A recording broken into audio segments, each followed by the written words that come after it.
मैं जब post graduation course में था, कॉलेज में था, तब मैं लोगों के साथ, अपने क्लासमेट्स के साथ डर-डर के कम्युनिकेट करता था। मुझे ये डर हमेशा रहता था कि मैं अपनी अफ़सरी घमंड में आकर किसी को कुछ बोल ना दूँ। इसलिए मैं क्लास के लोगों के साथ, स्पेशली गर्ल्स के साथ बहुत ही कॉशियसली एंड कॉन्शियसली होकर बात करता था। इससे क्या हुआ ना, मेरा जो फ्लो था, जो कॉन्फिडेंस था वो टूट गया। जो मोमेंटम था उस पर ब्रेक लग गया और मेरा कॉन्फिडेंस पूरी तरह से गिर गया। मेरा इस तरह कॉन्फिडेंस गिर गया कि I started doubting my own self, my existence, my वजूद। I lost my ability to be normal. And moreover it was the year 2018, जो मेरे लिए काफ़ी घटिया साल रहा था। मेरे ऊपर परेशानियों का मानो पहाड़ ही टूट चुका हो। बाप का टेंशन, रिश्तेदारों के ताने, मेंटल इश्यूज़, हेल्थ इश्यूज़, ऊपर से ऐसे पर्पसलेस लोगों को झेलना। हद है यार, मतलब हद ही है। ऊपर वाले का न्याय भी निराला होता है कभी कभी। पुलिस फोर्स के भेड़ियों से मुझे आज़ादी दिलाकर भगवान ने मुझे जेवियर्स के लोमड़ियों में मुझे ढकेल दिया। और मैं लोमड़ियाँ किसे कह रहा हूँ? इन लड़कियों को। ये लड़कियाँ लोमड़ियाँ थी, जो मुझे बहुत देर बाद पता चला। Because at first I took them very seriously. I thought they way goddesses.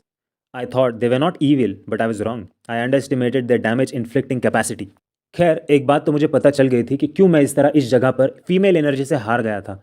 इसका रीज़न ये था कि all my life I was defeated by female energy through and through out, at home, at school, at neighborhood.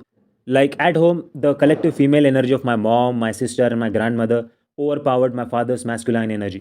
My father has been a weak and a pensive man. He got easily defeated, overwhelmed by female energy. All this impacted me significantly.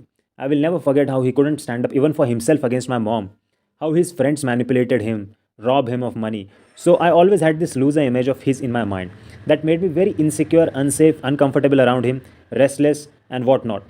So all this significantly and consequently impacted me. So the conclusion is that it's very important to have masculine energy at home that dominates and overpowers female energy, that guides the feminine energy. Otherwise, societal destruction cannot be averted. You see, these criminals and feminist girls, most of these people have overpowering feminine energy at their home. They have lack of masculine father figure in their life.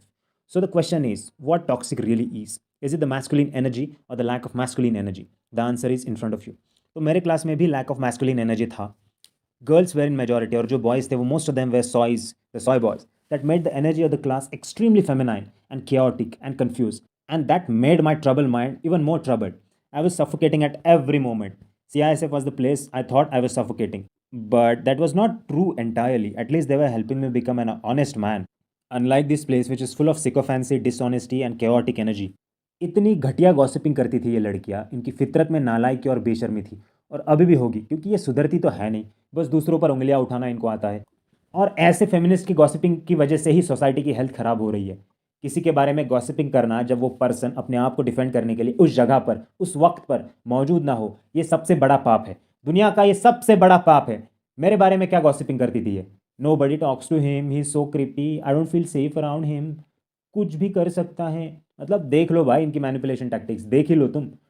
और ये tactics उन्हीं लड़कियों ने device की थी जो feminist थी। और ऐसी बागड़ बिल्लियों से बात करना मैं टालता था।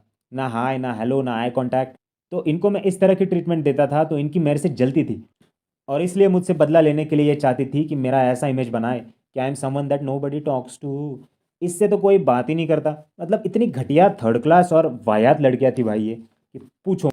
अब मैं बताता हूँ ये बात ना करने का सीन क्या ही था मेरे लाइफ में। जब मैंने CISF छोड़ा था, तब उसके बाद everybody from my family stop talking to me. Relative, so called well wishers, neighbours, कुछ फ्रेंड्स, इन सभी का मेरी तरफ देखने का नज़रिया चेंज हो गया। सब मेरे अगेंस्ट हो गए। So I was sort of boycotted by these people.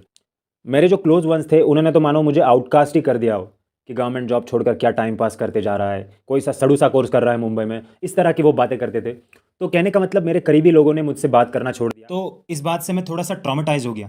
मुझे इस बात का बहुत दुख हो रहा था कि उस मोमेंट में आपकी जो हैसियत है उसी हिसाब से आपको रिस्पेक्ट दिया जाता है। लोगों के बारे में ये स्टार्टलिंग रियलिटी मेरे समझ में आ गई। लेकिन बाकी लोग जो थे, जो मेरे बारे में गॉसिपिंग करते थे, जिनका मेरी तरफ देखने का नज़रिया चेंज हो गया था, उनके ऐसे करने से मुझे घंटा फ़र्क नहीं पड़ता था, क्योंकि वो लोग कौन थे मेरे। तो इसलिए मुझे इतना कुछ फ़र्क नहीं पड़ा बाकी लोगों का। बस मुझे फ़र्क पड़ा जब मेरे करीबी लोगों ने मुझसे बात करना छोड़ दिया।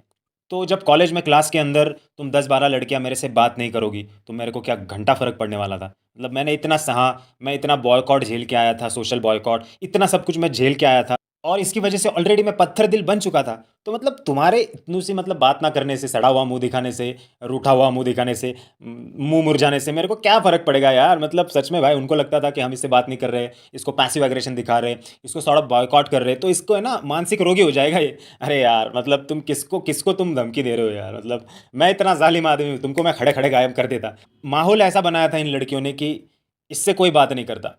और सच कहा जाए तो ऐसा बिल्कुल भी नहीं था, मेरे से कोई बात नहीं करता था। मतलब कुछ भी भाई, मतलब वो होता है ना गैस लाइटिंग, इसी को कहते हैं गैस लाइटिंग। जो है नहीं वो भी तुम बड़ा चढ़ा के बोलो और एक सिचुएशन क्रिएट करो ताकि तुम उस पर्सन को डिप्रेशन में डालो।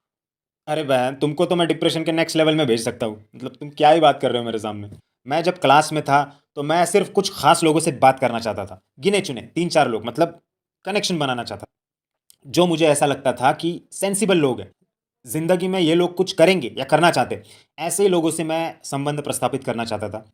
बाकी लोगों से मैं कनेक्शन बिल्ड नहीं करना चाहता था। मतलब हाँ, मैं बात करना चाहता था चिट चैट, लेकिन मैं उनसे कनेक्शन नहीं बिल्ड करना चाहता था लाइफ लॉन्ग। इसलिए मैं टालता था क्योंकि मुझे वो डाउन राइट लूजर्स लगते थे, लिटरली डाउन राइट लूजर्स। और ऐसे लोगों के साथ अगर मेरा कम्युनिकेशन, कॉन्वर्सेशन, कनेक्शन नहीं हो पा रहा है तो हाँ भाई, हूँ मैं बॉयकॉटेड, मतलब हुई मैं हाउसटेड। क्या ही बोलूँ यार मैं। मतलब यार ये केकड़े ऐसे ही होते हैं यार, अपने लेवल पर दूसरों को घसीटते हैं। इनकी माँ की चूड़ी मारो और आगे बढ़ो यार।